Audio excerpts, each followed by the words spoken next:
Magnetron in the toy line. What? They reissued Magnetron in the toy line. Yeah, they did. Yes. Yeah. Oh yeah, which was showed up in the BotCon comic, which retconned everything in the series as just one giant quintesson plot. They had the Maxwell symbol when he's in robot mode, but each individual one still had the Predacon symbol. Crystals, yeah. And you don't like it because most of them understandably are total crap. But I think the tank drone, which was actually the only time they got something accurate for the TV show, was pretty awesome. So I like their tank drone. It was just, or I should say their tank drone. Mainframe lost their supercomputers for this, so the animation style completely changed. It was, yeah, it was crap. They weren't, yeah, everything was very dull, matte color to it. Everyone's characters were completely rewritten without explanation except for Cheetor. Because Bob's scared. Yeah, because Bob's scared. That's my exclusion. Yeah, they just, Optimus went on this spiritual guru trip. Data played a bat. It was just not good stuff. Here's the thing. Was in the show. Brian Drummond was Jetstorm. Yep. He had me with that. He was the hawk bird. Yeah. Winter Flame is and then he turned into Night Scream. Jetstream. No, the guy who played Gata on Battlestar Galactica is Night Scream. That's the bat. Yeah. That's the Batman. Yeah, that's not. No, Jet's the Jet guy who used to be. All right. Silverbolt. Yeah, it's all crap anyways. Wait, I'm not ready. I'm not done dissing on Beast Machines yet. Lost my train of thought. I thought you wanted to talk about something. Hate Beast Machines, got it. It's important to make sure people know never to give this series the time of day. Watch Beast Wars. Yeah, You have to just because you know Beast Wars. is, and I'm sure as nerds at cons, we've all been guilty of this in our private thoughts at one point.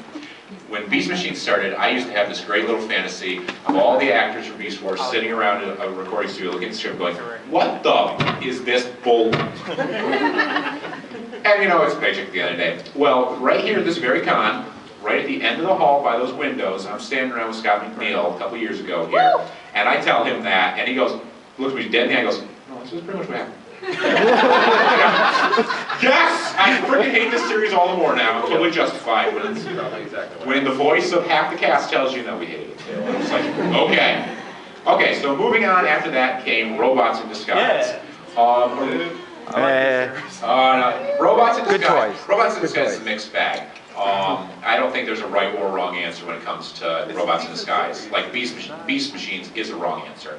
But Robots in Disguise was an adaptation of a Japanese series called Car Robots that was technically a Transformers series. It reused a lot of old toy molds and then did really show accurate representations of them as opposed to G1 where the toy and the show never looked anything alike. The show did a really good job of making sure what was on screen looked like the toy. Which made buying the toys awesome. You ever have the Optimus? They actually said it's maximized, not transformed. Yep. He does. Yeah, I got that. I was like, oh. Well, and now there were only a handful of new toys. Megatrons, most of the Autobots, Ultra Magnus were new toys. But they were awesome. They were awesome. Then that when I was talking about G2, I mentioned an Optimus mold came out that wasn't that great at the time. It got repainted and re-released and totally its character rewritten as a new character called Scourge. Yep. Oh man, The Peter. Scourge is a really good character. Peterbilt. Yeah. The story basically goes, during the series, Megatron found a group of stasis pods that had landed on Earth, and the Predacons got to them first.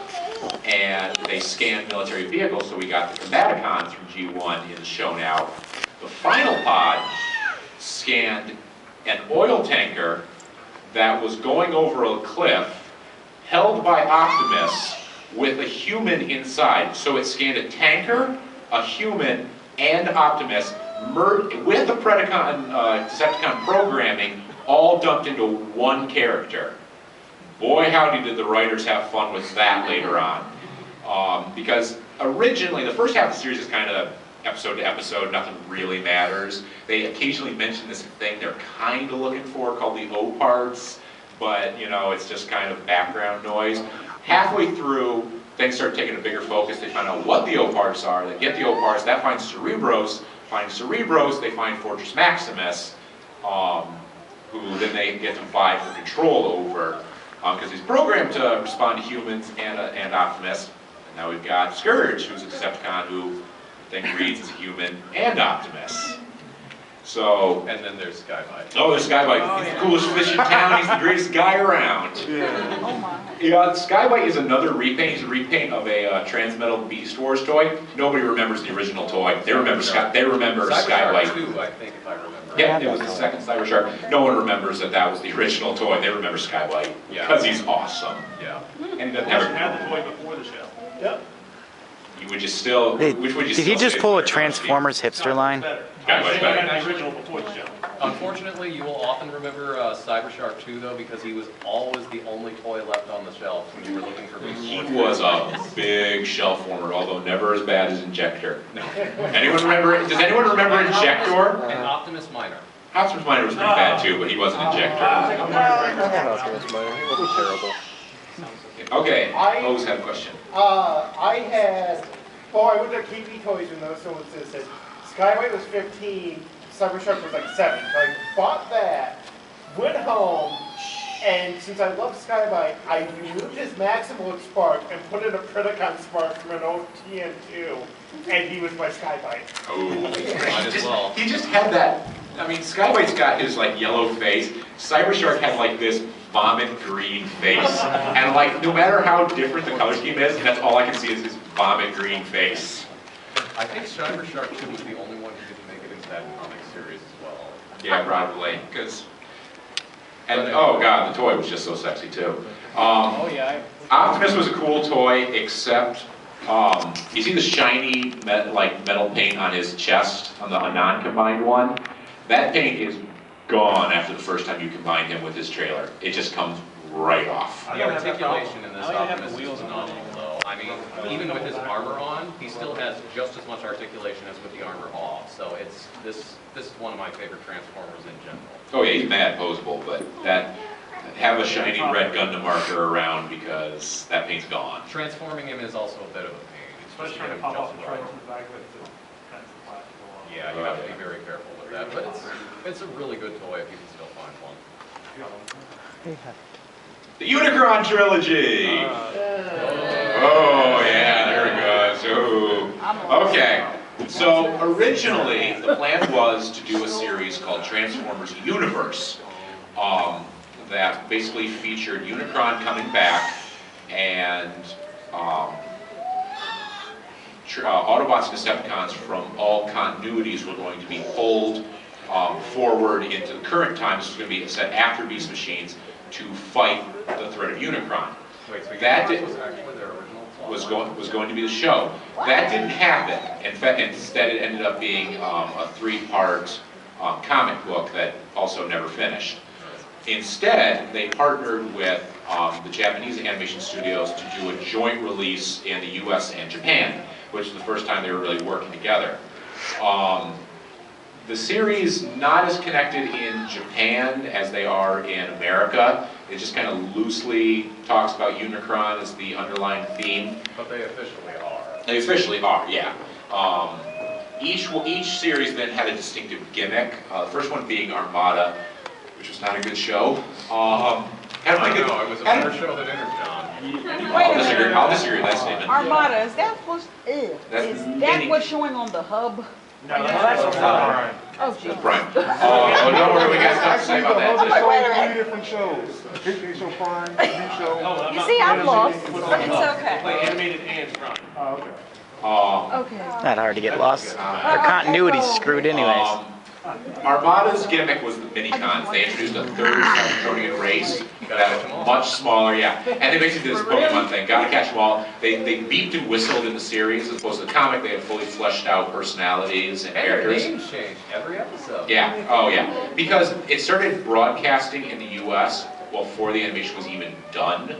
And the lead time to translate and dub it was like ridiculously short. So I mean, every episode just mistakes out the wazoo. Megatron's voice would start coming out of somebody else's mouth, but talking to the person that mouth is coming out, like a Starscream. mouth opens, and you hear, Starscream, I need you to go and kill everything. While he's actually talking to Cyclonus. Yeah, while he's talking to Cyclonus, and it's just like, oh, good God. And you know, I don't expect the voice actors to like, you know, They be intensely taking figure it out. control of Go back themselves. to G1. But at some point, when you've been playing, for David Kay, when you've been playing Megatron for the last 10 years, at some point you gotta look up the screen and go, wait, that's not my character. Maybe instead of going, you need to go, No.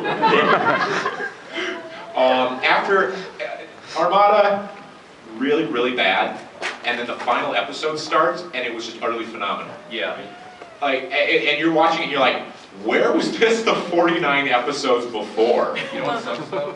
The animation still wasn't finished. If you watch the Japanese version of that episode, there's a couple more minutes of the fight too. Oh God. Yeah, Unicron shows up, and the Autobots and Decepticons join forces. They go, Optimus and Megatron fly to Unicron and personally confront him, like inside his being. Starscream dies along the fight. Megatron looks at his like Lieutenant Demolisher and he's like, if I don't come back, you make this work. This war does not start back up after we're done. The war's done. You make this last. And they go back, they kill Unicron, and as soon as they're done, Megatron like pulls a weapon, and I'm just like, are you freaking kidding me? He goes, no, I'm not. Because you and I, we can't keep this if you and I are both here. One of us has to die. And Optimus is just like, neat tricks. Here's my get out of jail, my death free card. Let's do this. And in the end, Megatron actually ends up sacrificing himself because their fight actually starts resurrecting Unicron. He's like, nope, Unicron's a bigger threat. Kills himself. In the process, they're ripping each other to shreds. Oh, yeah. Megatron and Optimus are just tearing chunks out of each other. And you're like, where the crap was this show for the last 49 episodes? The animation budget wasn't there. It wasn't there, yeah. So after that came Energon. We're still doing it. Oh, God dang it, I didn't do the Beast Wars clip. Who wants to watch Beast Wars clip? Yes! That's what I like to hear. I don't even remember which episode. Oh, okay. Decepticons forever. Yeah, I went with a One much episode of more Armada and none of older. Ravage was I've never seen her. Ravage. It was actual Decepticon Ravage. This is to show off the acting Is it quality. as shitty as it say? Access and activate Optimus Primal's core consciousness. Acknowledged. Oh, it's gonna be dark, isn't it?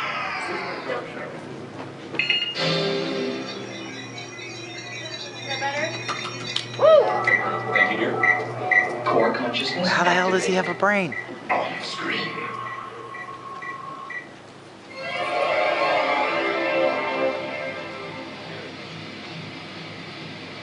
Don't tell me. Let me guess. Problems already? Indeed. The others have been forcibly delayed. The Predacons will reach the pod first. Have you any thoughts? Is there any way we can contact the pod? The energon fields are too strong. Our convicts will not reach. How about laser pulse? Impossible. We would need line of sight transmission. Isn't there anything we could bounce it off of? A mountain? Clouds? Anything?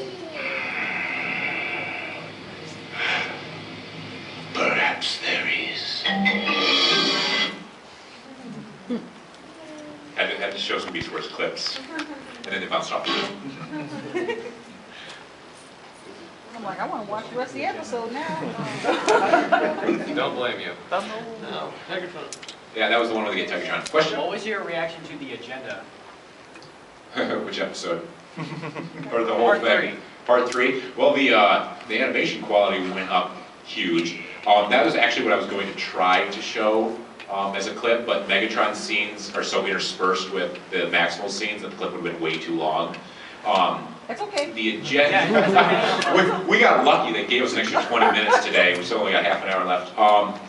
If I The had to show agenda- it, we'd watch it all. Yeah, basically, going back to Beast Wars as quick as I can, the beginning plot was 300 years-ish after the original series, Earth's location was basically hidden. Cybertronians weren't allowed to know where Earth was because there was so much energon there. Megatron gets his hands on the location and goes to Earth with the Maximals in pursuit, because they were the closest ship.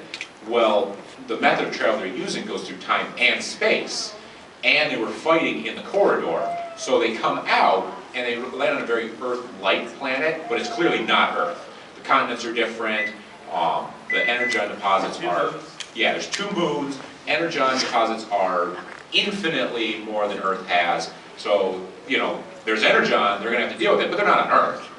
At the end of Season 2, Megatron reveals that he knew they actually were on Earth, just way in the past, at the point where, in the first episode of the original series, the Autobots crash on Earth, goes to commercial break, comes back to 4 million years later, and the series starts. They're during that 4 million years. So the Autobots and the Decepticons are already on Earth, completely helpless. And the new Megatron had orders from the original Megatron to screw with the timeline. And he wasn't going to do it, he was smart enough to that. The agenda is, Megatron has no choices left. All his plans have just collapsed, and this is his last card to play. And yeah, it gets... And the original G1 Ravage comes back, and he transforms into a tape with the original sound effect. It was awesome. Decepticons forever. Decepticons forever. Okay, so where were we? Oh, right, Unicron. So after after Unicron trilogy, after Armada comes Energon. Wasn't that bad. It got that bad. It started good. Yes. It started good. It started really good, in fact. Yep. Then it got really bad. Then it got okay, and then it ended. Animation was better.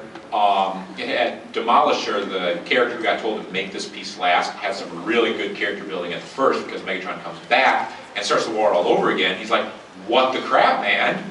You told me to make sure this lasted no matter what. So it gets to the point where it's, I mean, he's gun to gun with Megatron, having to make a choice. Really good stuff. But there's a piece of animation where this black hole opens, and everyone, you know, gets pulled into this black hole at the end of the episode as they're swirling, and you're just watching the show go down the toilet. They're actually making this toilet motion, and from the very beginning of the next episode, it just, yeah. Suddenly, Transformers can morph into Unicron's size and fight his body one-on-one. Yeah, and the gimmick was 2 Transformers could combine, like, at the waist. So I'll connect it at the hip now. Yeah, it wasn't that good. But Did they do the fusion dance? yeah. Another good thing about there though is retro G1 is still a thing that people want, and a lot of the toys during Energon referenced original toys. We got a new Wheeljack, we got a new Rodimus, we got a new Shockwave, we got a new Galvatron, we got a new Bruticus, we got a new Devastator, we got a new Superion. The toy line was actually... The toy line was awesome. Except for the Unicus upgrades are nice. Yeah, but those are third party. We might talk about that if we keep going. After that was Cybertron. Which had no tie to the original. Had no tie in Japan, kind of. They tried to make it tie because The DVD set. yeah, Megatron's shoulders kind of looked like Unicron's shoulders, so they said after they defeated Unicron that he was like wearing the armor of Unicron. They were fighting to try to make it connect. Well, no, that's where we get into the dub, where honestly this was a case where the dub, they just wrote whatever the heck they wanted into the script and improvised, including through all of the stock footage, where they would just start coming up with original dialogue during the transformations to make them not as repetitive. And actually for that I will say the dub was much, much better than what they had to work with. Yeah. Okay, let's move on. I'm sorry, I'm tired of talking about this series. Okay, toys. Mine is Energon Starscream. It's very important that there was a toy in Energon called Starscream, and then there was a toy called Energon Starscream. It was a G1 repaint of it, and I personally will vote it the best Starscream toy, period. Really? Yep. I thought Fall of Cybertron Starscream would top it, but I got that now, and I disagree. Through both lines, we got finally a toy for Unicron and a toy for Primus, of all things. Primus is the creator of the Transformers race. He physically is the planet Cybertron. Yep. So we have a toy that transforms into the planet Cybertron. It is really cool. There are little tiny cities across the surface of it. Cities which actually look like they do in other comics and material as well. Yep, the cities are molded after what they look like in shows and comics and stuff. It's cool. Very cool. Then we can we just skip this? No. We gotta diss it. You got a disc here. Go back, go back. We gotta look at Pink Bumblebee with Laserbeak's head. Okay, so 3 movies, soon to be 4. They're live action. Bumblebee, woo! No. Yes, I have. They star a beeping whirling Yes, I thing have. called Bumblebee, who has 74 different toys of the same character. We got a whole new generation of kids who, think that they know more than nerds, superior smug nerds like me. Bumblebee will never speak again. Bumblebee will never speak again. It's made $1 quadrillion, and it's not that good. It sucks. The first movie was really cool for about 30 seconds. Starscream's like jumping from F-22 to F-22 over Los Angeles, tearing through them, transforming from robot to jet, fighting away. I'm just like, that's what I came to see! Where's that? There's a clip where someone actually mixed that with his G1 voice while he's doing it in the soundtrack from the original movie. It's pretty nice. Second movie had this scene with Optimus fighting 3 Decepticons in a forest. No. That was freaking awesome. That was phenomenal in my books. Which I loved Megatron's like, is the fate of our world not worth one human life? And Optimus responds is, you never stop at one. And I'm like, wait, so if we could guarantee Megatron would stop at 1, it'd be okay if we kill Shia LaBeouf right now? Because I think we could probably, hash that out. I think we could throw in a few other ones for me. Yeah. I think also made that fight longer. Yeah. But you can only buy that Blu-ray at Walmart for some reason. Yeah, so. And then Dark of the Moon, I'll actually say, while it's still not good, Dark of the Moon was a lot better. A lot more Transformers. Hey, Leonard Nimoy finally came back to Transformers. Seeing it in downtown Chicago was pretty entertaining. Hour-and-a-half long fight featuring robots. The military did their thing. It was just so hard to tell who was who. Yeah, because there was a lot of protoforms, and they didn't, they had Deluge there. Can you tell me which character Deluge was? Deluge was in the movie? Yeah, exactly. He was really awesome. It was that thing with the giant claw arms, and I'm just like, who's that? It took me forever to figure out which character. That thing. Oh yeah, it was really cool. You just kind of walking over the I also should say Megan Fox was gone in the third movie, and they replaced her with Rosie Huntington-Whiteley, who. Oh, I would disagree. I would say I think humans, you can't hate them. They can serve a purpose. Here's the thing. Break down Dark of the Moon in your head, okay? And think about how would this movie have played out if Shia LaBeouf wasn't in it. And I can tell you, his character didn't contribute a single thing to the third film. If he wasn't in there, the plot would have proceeded completely uninterrupted.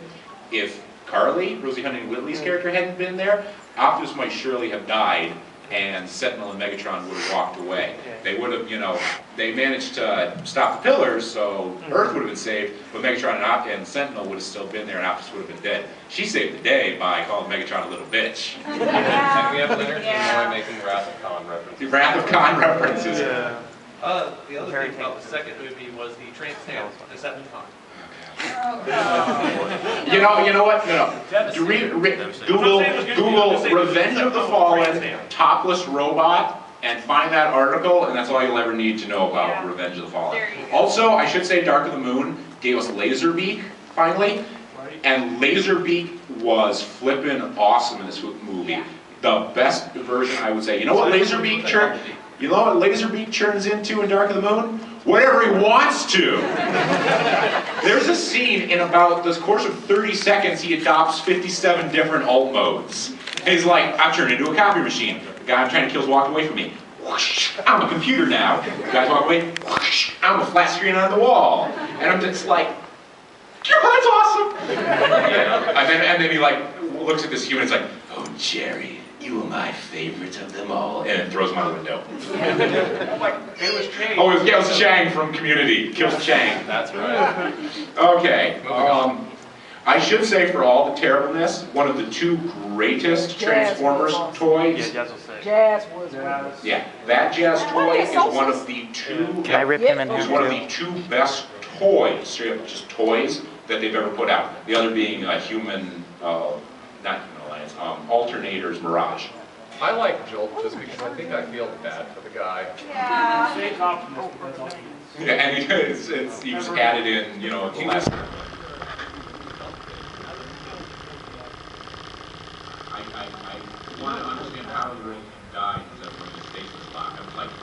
torn in half with a waist. That wouldn't damage his brain. That shouldn't damage his spark. It shouldn't damage his peacock. He should have gone into stasis lock and been fine. Wait, he still got separated at the waist.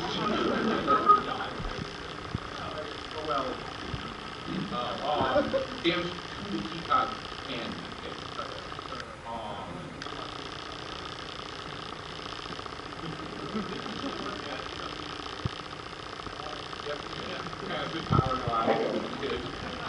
That's a G1 Transformers blades. Okay. Soundwave and Blaster at the dance club. Yeah. Okay. After this, we get Transformers Animated. We're not getting as big a cheer as we did last year when this slide came up. Speaking of women, there we go. Best human. Best human ever.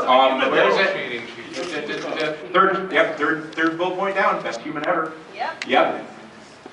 I'd like to go on record as a random guy in the audience that would say this is the best Megatron ever. Fourth one down. Bullet point down. We agree with you, random member in the audience. No, it is completely true. First fully American show since Beast era, let's say, because it includes that other one. Derek J. White did it, so it had this Teen Titans look to it that turned a lot of people off at first, myself included. That turn off lasted 10 seconds in the first episode. That's all it took to get me hooked on, because they start up with G1 footage as historical footage. That's true. And I'm just like, done. The entire series is written as a love letter to the whole original bulk, like the toys, cards, and everything. May I also say real quick that this also has the best Starscream since the original. That's the original, yep. Starscream's really good. Played by Tom Kenny. SpongeBob plays Starscream. He is amazing. Everything about this show is amazing. Why didn't they bring him back for Prime? You know what? As much as Steve Blum is too much work, he's doing a good job, Starscream. Yeah, best human ever. Boy, you want to see a character grow in front of your eyes, you watch this series. She is a little spoiled, whiny brat in episode 1, and she is kicking and taking names and saving the day, and so mature by the end of season 3. It is something to behold. Megatron, yeah. Megatron, he doesn't have a scheme of the week. He's working on something. You're not going to see what's going on this week's episode. Probably not next week's episode. Maybe not even the third week after that. Because he was ahead through all 3 weeks. But when he decides it's time for this plot to come to fruition, man, it's going to go down. He finally hit the body. Oh, yeah. Also, it took him about, all 5 seconds when he was back after Starscream first betrayed him before he was just straight up decimated him. Oh, yeah. Yeah, he found out, yeah, because he was a disembodied head for the first season, which a disembodied head Megatron still did insane amounts of damage. Yep. Yeah, he gets his body back. He wastes no time. He just kills Starscream immediately. He's like, nope, you're done. Yeah, it's Starscream comes back as a disembodied head. It's great. He can take handcuffs off his teeth. Another thing is, it got canceled after the 3rd season. I blame the movies because you got to make room for the toy line. Season 4 though was super into pre-production. Toys were being outlined. Every episode was like a brief outline, if not a full script. There's a book called the Allspark Almanac Line 2. That's season 4 as far as you need to be concerned if you like animated. It's everything that season 4 would have been is right there. Megatron's new body, the prototype toy for his new season 4 body is in there. Ironhide would have replaced Prowl on the cast. There would have been a visit to the Mirror Universe from the Shattered Glass Universe, I should say. It would have been phenomenal, and the axe came down. Oh, and Optimus would have gotten his Power Master armor. Yep, Optimus would have gotten his Power Master armor. But the story has somewhat continued in the BotCon comics. We got the Stunt-Cons. We've gotten a few extra toys from it. So. Is this on Netflix too? Not yet. No. Cartoon Network is being a real about the video distribution of this series. They never even released season 3. Season 3 is not even on DVD. It's on It's on the hub, though. It is on the hub. Okay. I got a clip here too. Got a cranking.